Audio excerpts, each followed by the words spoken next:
Hello, welcome to our first appearance rating video. First up, in 1991, by 1991, I was pretty set to go back to grad school. I was still living in Boston, and I was buying my books. I had a pull list at a chain called Newberry Comics. For those that live in the Boston area, I think they're still around. I haven't been to a Newberry Comics since I left Boston in 1991. But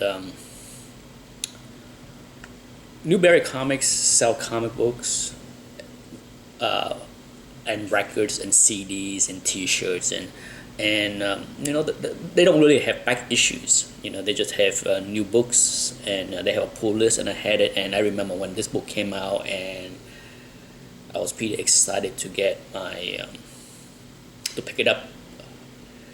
And when I got my pull list, I was pretty bummed out that they gave me a pretty crappy copy. This book has so many dent and crease, like a big, I'm sure you can see it, but there's a big corner crease right here, and I'm just like, man,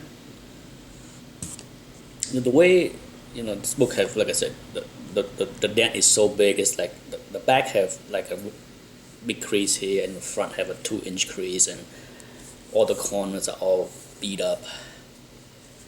And I was pretty bummed out that this was a copy. But that being said, I was pretty happy with the book, mainly because of this story. Frank Miller first tease with Sin City.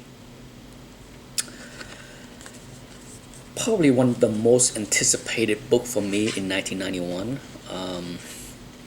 There's nothing, like I said, the art, once again, Frank Miller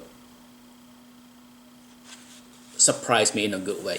It's from Ronin to The Dark Knight Return, and then this book, I felt that he is just make another he style change. And once again, I just love it. I love the black and white format of this story. And it's the story wise it's definitely a detective story, so it's nothing that would wow me. I was pleasantly surprised at how much I find the story interesting, and I certainly was very excited. That's the last panel to see. But I think if I had to rate the characters, the story, the art, I would give the characters in the book that was introduced in the short few pages a 3.5 out of 5. The story get a 4 out of 5. So the 7.5 out of 10 for the first look at Sin City. Certainly, I think my personal bias regarding non-superhero titles at the time was still strong, so I wasn't like, oh my god, I can't wait to dive into this series. But I wish he was doing Dark Knight Return 2 or something. But nonetheless, I was pretty pleased with what I see here as far as the few pages of Sin City. A 7.5 out of 10. This is what I have never attempted to replace this copy, because I rarely see a nice copy on sales on eBay. I haven't looked that much, but that's it. Next up is, with the new X-Men movie coming out, I pull out X Factor 15. This is my fairly beat up copy, not in good shape. And I had to admit that as big of a Walt Simonson fan as I am and was, there was, oh, I felt that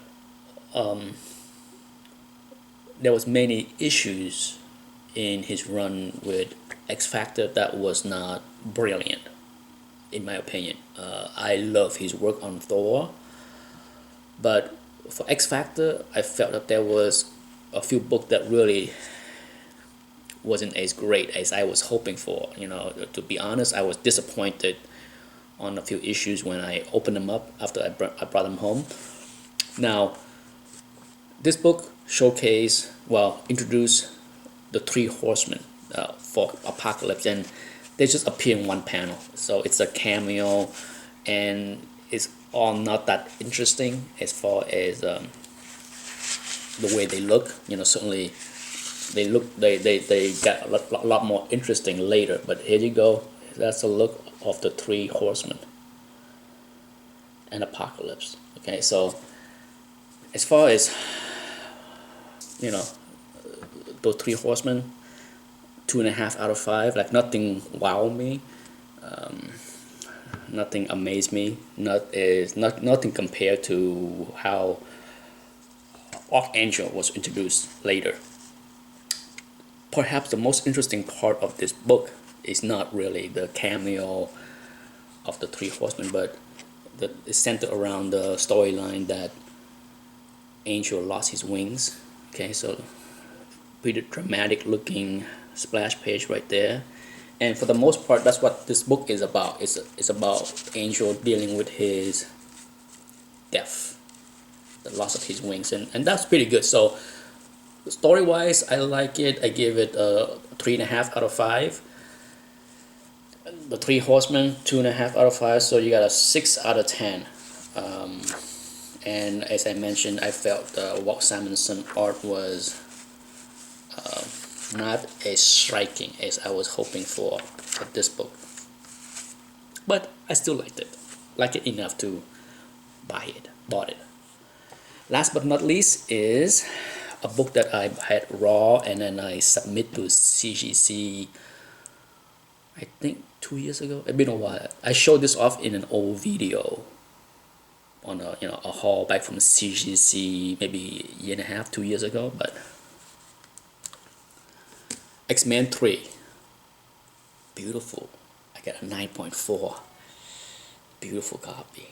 I was pretty happy when I got this book back from CGC, and this is one of the book that, regardless if I hate slabs or not, there is no way I am selling this book raw. Okay, when you have something like this,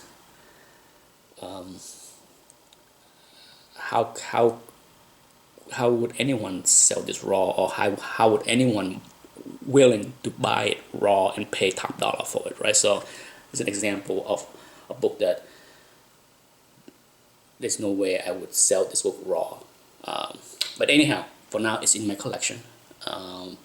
It's Blob. Blob is an interesting character.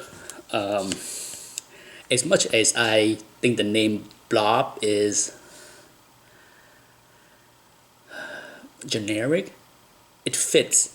Okay, so I had to say that I don't hate the name, I don't love the name, but I don't mind the silliness of the name Blob. And he's actually quite an interesting character. Certainly, I wish I wish Jack Kirby drew him a little bit bigger and fatter as he is today. But back then he's slightly big. He's big, okay, but he's not like overly blobby. But I like his power. Certainly very interesting set of power. How his skin, it's hard to explain, because it's not like he's Plastic Man, okay, but his body, his skin can fold and be elastic enough to absorb bullets, and plus he's super strong. He's just not all fat. So I actually like his set of skills and power, And the story actually started out pretty decent, you know, in that the Blob was a performer in the circus, and Professor X found him and sent the X-Men to recruit him to be a part of the team. And he show up and he's just like, you guys are just not good enough for me, I'm fine by myself. And he didn't join the team. The ending of the book is kind of weak in that, you know, he fought the X-Men and the X-Men beat him, and he went back to work at the circus. It's the ending is left to be desired, but nonetheless it's a decent book, decent story. I actually liked it. I give the Blob, as far as the name, the power, the appearances, a 3.5 out of 4 out of 5. Okay, so 3.5 out of 5. And as far as the story, same thing. I give a 3.5 out of 5. So the Blob first appearances get a 7 out of 10 from me. And that's it for this video. If this book was raw, I would show you the interior of the book, but unfortunately, it is not. It's in the slab. Anyway, that's it for this video. Thanks for watching.